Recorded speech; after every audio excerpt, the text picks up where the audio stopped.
Εύχομαι να είσαστε όλοι καλά, καλή εβδομάδα να έχουμε και καλές γιορτές σύντομα καθώς πλησιάζουν. Ο λόγος που κάναμε σήμερα τη συγκεκριμένη συζήτηση μέσω του Google Meet έχει σκοπό να παρουσιάσει και να δώσει λίγο έμφαση σε τρία σημαντικά κομμάτια, τα οποία ενώ είναι τόσο απλά και τα ξέρουμε, συνήθως τα αφήνουμε κατά τη διάρκεια της προπόνησης, και πιο πολύ τα αφήνουμε γιατί μπορεί μέσα μας να θεωρούμε ότι δεν είναι και τόσο σημαντικά. Οπότε ένα από τα κομμάτια που στην προπόνηση πρέπει να δίνουμε πολύ έμφαση, αλλά συνήθως επειδή βιαζόμαστε ή επειδή καθυστερήσαμε να ξεκινήσουμε ή επειδή κρυώνουμε, αφήνουμε πάντα τις διατάσεις. Σήμερα θα εστιάσουμε σε αυτό το κομμάτι, πόσο σημαντικές είναι οι διατάσεις, για ποιο λόγο είναι σημαντικές οι διατάσεις. Ένα βήμα πιο πριν από αυτό, να καταλάβετε συνοπτικά ποια είναι τα είδη μυϊκής συστολής και η μορφή των διατάσεων πάνω σε ποιο κομμάτι ακουμπάει, και το κομμάτι της ενεργειακής αναπλήρωσης, πώς αυτό έρχεται και δένει σε ένα συνολικό κομμάτι αποκατάστασης, το οποίο θα έρθει να υποστηρίξει το στόχο που έχει θέσει ο καθένας. Είτε ο στόχος είναι η φυσική κατάσταση, είτε ο στόχος είναι να βελτιώσει τα 5-10 χιλιόμετρα, είτε ο στόχος του είναι απλά να συμμετέχει σε κάποιες διοργανώσεις χωρίς να κυνηγάει κάποιο στόχο. Πριν ξεκινήσουμε, θέλω να πω ότι η συγκεκριμένη σύντομη συζήτηση διάρκειας 30 λεπτών θα καταγραφεί, οπότε θα ανέβει και στο κανάλι της ομάδας στο YouTube, και σίγουρα θα έχετε την ευκαιρία να την ακούσετε και άλλη φορά, εφόσον θα είναι αναρτημένη πάνω. Λοιπόν, ξεκινάμε την συζήτηση με κάποια συνοπτικά slides που έχουμε ετοιμάσει, και ξεκινάμε δίνοντας έμφαση στο τι σημαίνει μυϊκή συστολή και ποια είναι τα είδη μυϊκής συστολής στα οποία κάνουμε όταν γυμναζόμαστε, και συγκεκριμένα γύρω από το κομμάτι του τρεξίματος. Τρία είναι τα βασικά είδη μυϊκής συστολής: είναι η ισομετρική, η σύγκεντρη και η έκεντρη. Όταν μιλάμε για ισομετρική άσκηση, θα ήθελα να φανταστείτε κάποιες κινήσεις που κάνουμε με το σώμα, στο οποίο ενώ ο μυς παράγει έργο, δεν αλλάζει το μήκος του μυός του.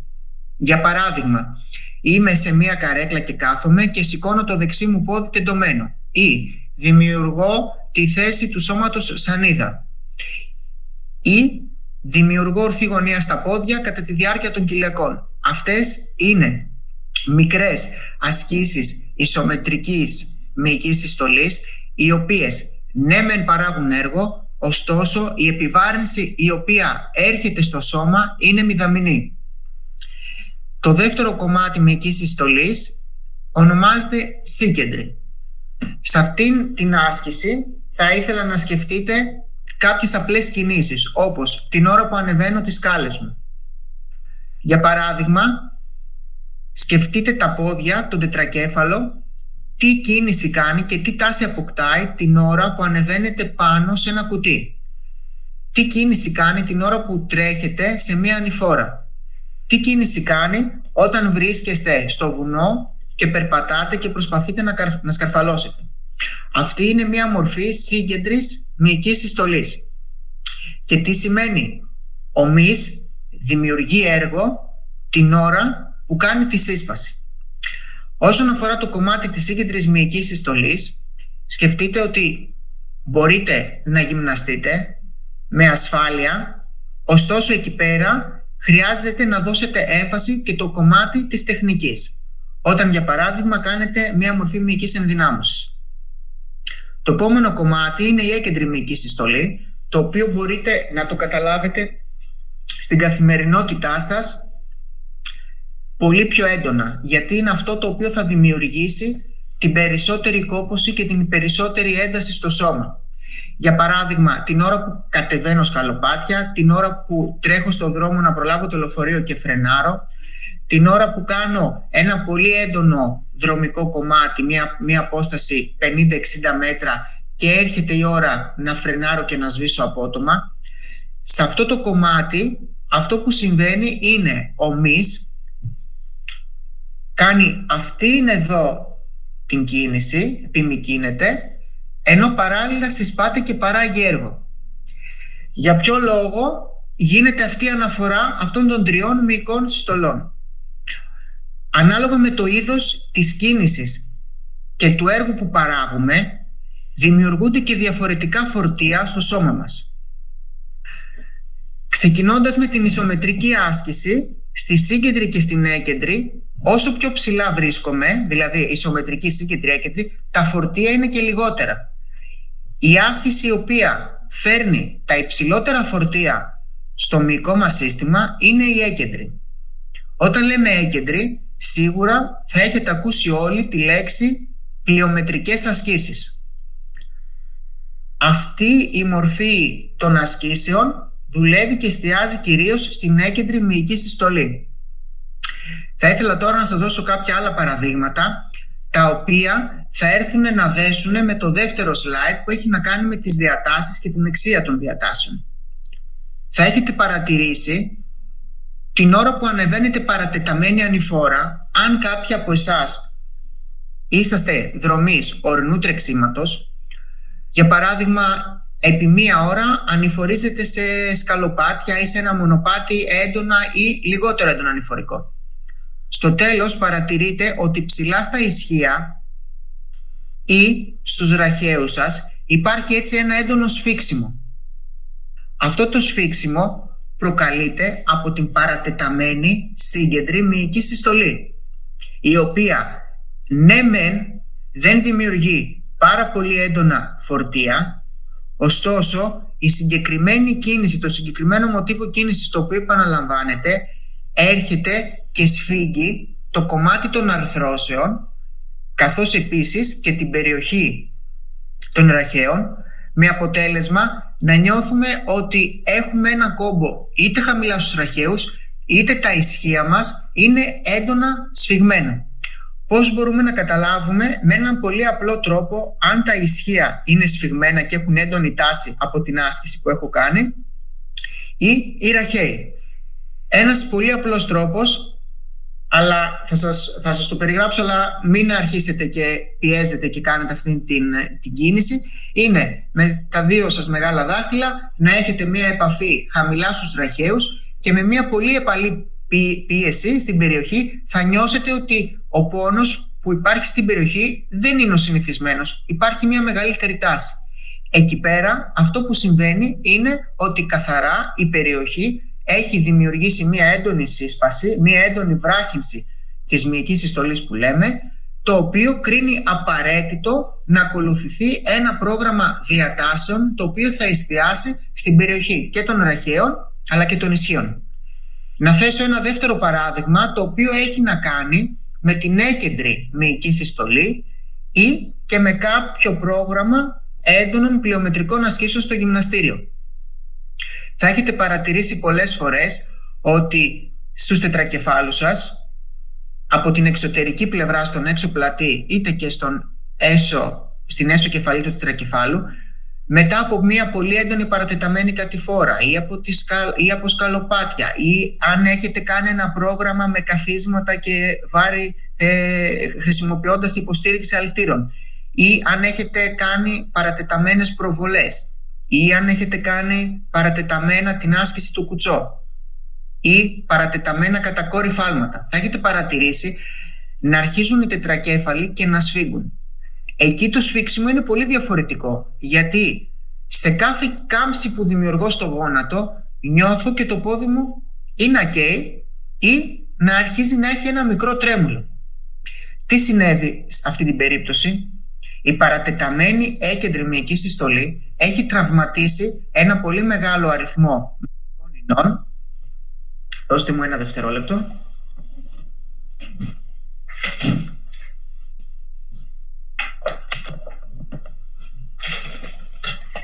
Έχει τραυματίσει ένα πολύ μεγάλο αριθμό μυϊκών ινών και εκεί η αποκατάσταση μέσω από τις διατάσεις αλλά και με κάποιες άλλες μεθόδους είναι απαραίτητες. Συνήθως όταν δημιουργείται μία τέτοια μορφή κάματου στις μυϊκές ομάδες, ο χρόνος αποκατάστασης και για να αρχίσει να φεύγει αυτός ο πόνος ή αυτό το κάψιμο ξεπερνάει τις 48 ώρες. Μπορούμε ωστόσο να βοηθήσουμε την κατάσταση με ένα πρόγραμμα διατάσεων ευληγησίας, καθώς επίσης με μία υποστήριξη στο κομμάτι της παγοθεραπείας, όπως και το κομμάτι της αναπλήρωσης της ενεργειακής που θα δείτε στην επόμενη διαφάνεια, το οποίο θα έρθει και θα βοηθήσει υποστηρικτικά στο να έχουμε έναν μεγαλύτερο και έναν καλύτερο χρόνο αποκατάστασης.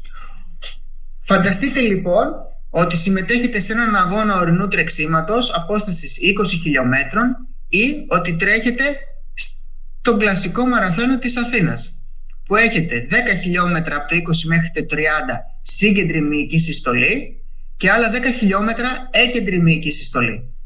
10 χιλιόμετρα όλο μας το μυϊκό σύστημα στα ισχύα και στους ραχαίους δημιουργούν έντονη σύσπαση. Από την άλλη, 10 χιλιόμετρα δημιουργούμε μία επιμύκυνση. Το ένα κομμάτι μας σφίγγει, το άλλο κομμάτι μας καταπονεί.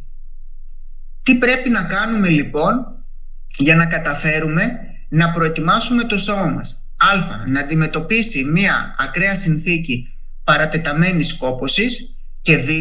Να λειτουργήσουμε προληπτικά μέσω από την άσκηση και μέσα από ένα δομημένο προγραμματισμένο πρόγραμμα άσκησης για να αποφύγουμε την πιθανότητα τραυματισμού. Αυτό που έχουμε να κάνουμε λοιπόν είναι 1. Οπωσδήποτε κάνουμε πολύ καλή προθέρμανση. 2. Με το που τελειώνει το πρόγραμμα της προπόνησης, ακολουθώ το πρόγραμμα των διατάσεων, το οποίο έχω συμβουλευτεί από τον προπονητή ή από κάποιον φυσικοθεραπευτή. Και 3. Εστιάζω και παρατηρώ το σώμα μου σε ποιες μυϊκές ομάδες ή σε ποια σημεία έχει μία έντονη τάση ή κάποια ενόχληση, καθώς αυτό είναι το πρώτο σημάδι που θα μου δώσει την πληροφορία αν πρέπει και την επόμενη μέρα να δουλέψω και να εστιάσω σε ένα διαφορετικό κομμάτι. Και για όποιον θέλει να σημειώσει κάποια πράγματα, για ποιο λόγο λοιπόν είναι σημαντικές οι διατάσεις, τα βλέπετε αυτά που σας είπα και καταγεγραμμένα, τα οποία έχει να κάνει με την ευληγησία και το εύρος της κίνησης της άρθρωσης, μειώνει το κομμάτι των τραυματισμών, βελτίωση της τάσης του σώματος, μείωση της έντασης και της κόπωσης και βοηθάει και στο κομμάτι της αποκατάστασης.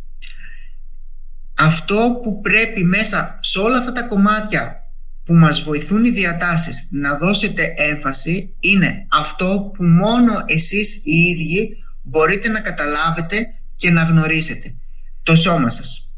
Το σώμα μας πάντα μιλάει, πάντα δίνει τις πληροφορίες, πάντα μας λέει πού πρέπει να εστιάσουμε. Κάποιες φορές για να κάνω το παραπάνω και να κάνω την υπέρβαση πρέπει να ξεπεράσω τον εαυτό μου.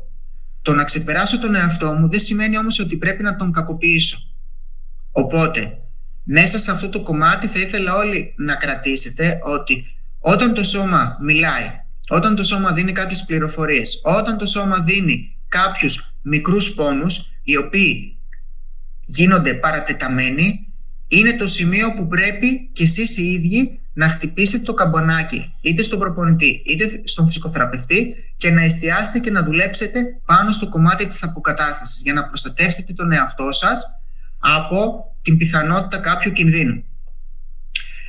Τελειώνω την προπόνηση, φεύγω, ντύνομαι και πάω σπίτι. Δεν τελειώνει εκεί η αποκατάσταση. Η αποκατάσταση τώρα ξεκινάει. Εκτός από το κομμάτι των διατάσεων, πάμε και στο κομμάτι της ενεργειακής αναπλήρωσης. Τι εννοούμε όταν λέμε ενεργειακή αναπλήρωση και για ποιο λόγο είναι σημαντική?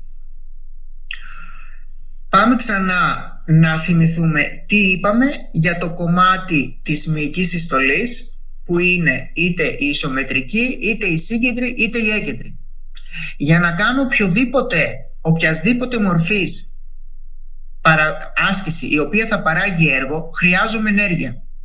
Αν δεν έχω ενέργεια, δεν θα μπορώ να κάνω την κίνηση. δεν θα μπορώ να φέρω το σώμα μου στην κατάσταση στο να επαναλάβει μία κίνηση η οποία θα παράγει έργο και θα βελτιώσει την απόδοση. Άρα δεν θα μπορώ ούτε προπόνηση να κάνω, ούτε να βελτιώσω το στόχο τον οποίο έχω.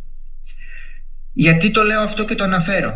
Γιατί το κομμάτι της παραγωγής ενέργειας, το κομμάτι της αποκατάστασης της μυϊκής μέσω των διατάσεων, αλλά και το κομμάτι της ενεργειακής αναπλήρωσης είναι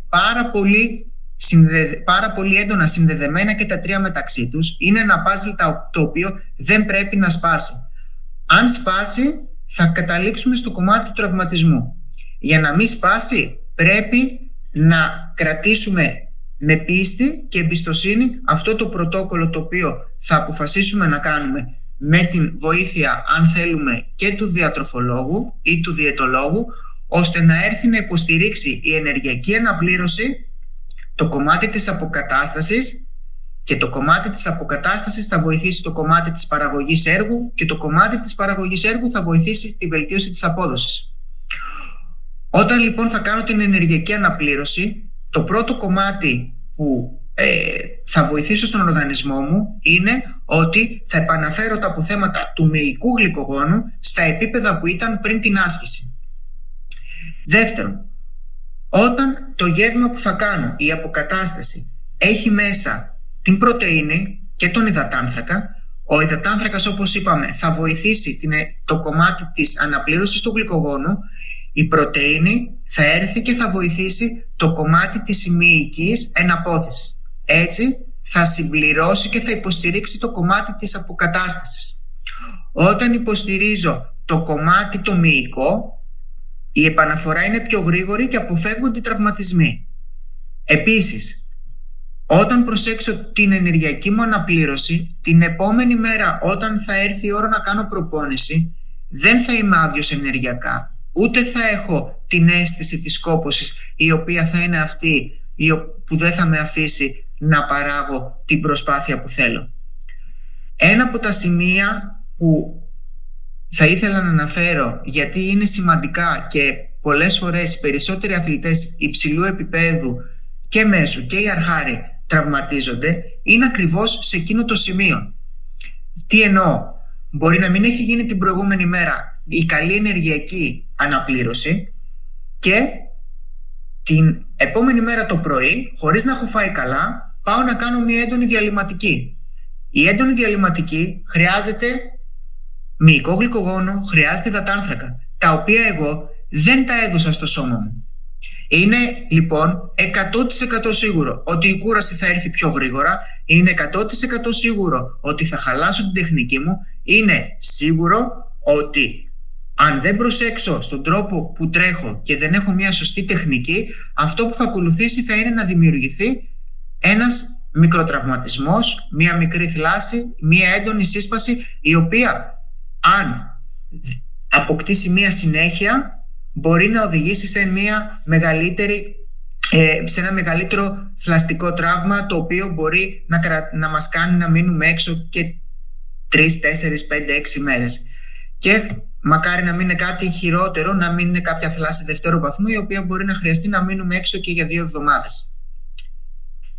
Δεν τα λέω αυτά γιατί θέλω να τρομάξω, τα λέω αυτά καθαρά γιατί θέλω να εστιάσω την προσοχή όλων μας στο πόσο σημαντικό είναι, πέρα από το κομμάτι της άσκησης, το κομμάτι των διατάσεων και το κομμάτι της ενεργειακής αναπλήρωσης.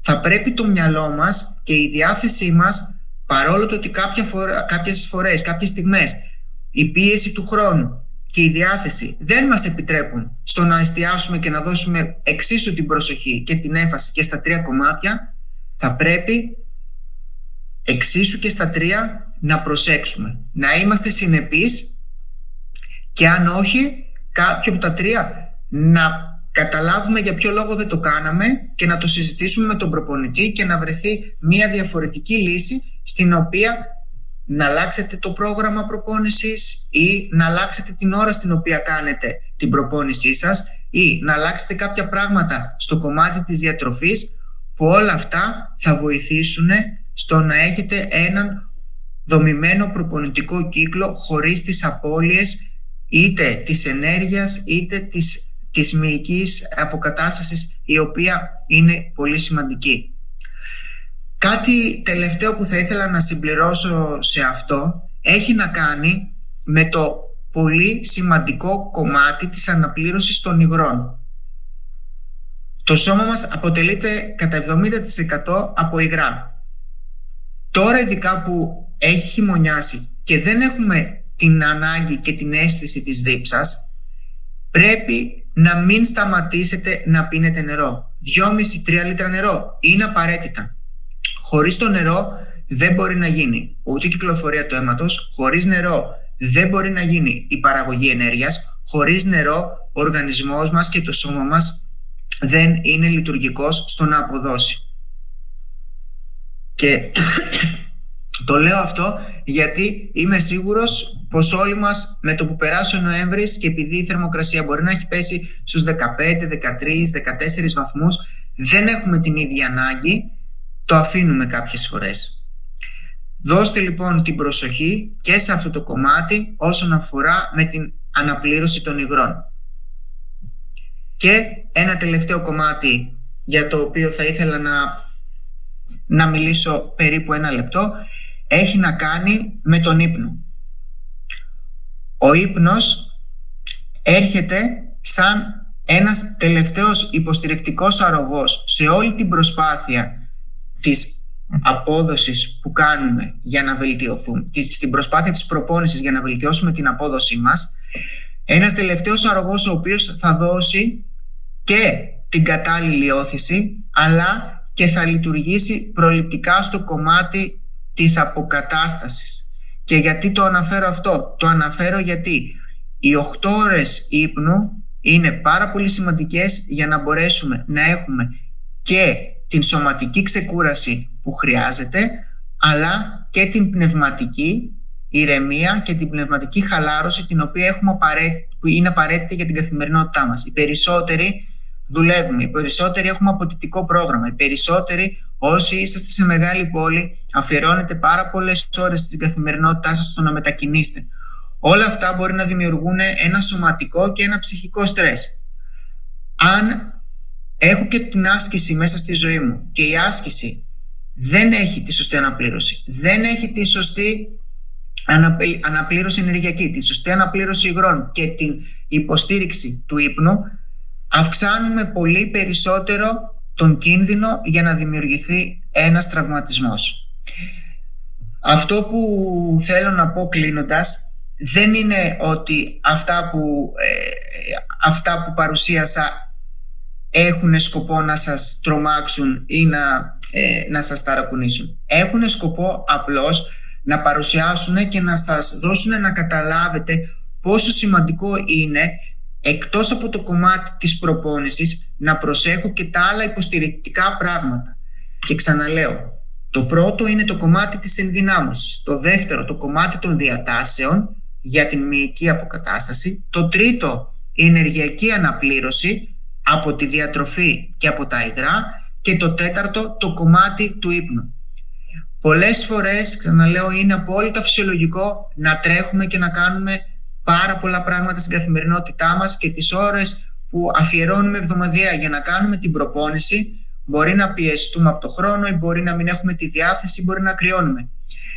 Μην τα αφήνετε, μην τα ξεχνάτε, είναι απλά πράγματα τα οποία αφιερώνοντας περίπου 20 λεπτά την ημέρα θα μπορέσετε να υποστηρίξετε και να θωρακίσετε και το μυοσκελετικό σας σύστημα καθώς και το κομμάτι το μυοστατικό του οργανισμού σας για να μπορέσει αφενός να συνεχίσει τη δομημένη προπόνηση και την εξέλιξη και τη βελτίωση της απόδοσης, αλλά και η αποκατάσταση η οποία θα λειτουργήσει προληπτικά και υποστηρικτικά στη βελτίωση και την επίτευξη των στόχων σας.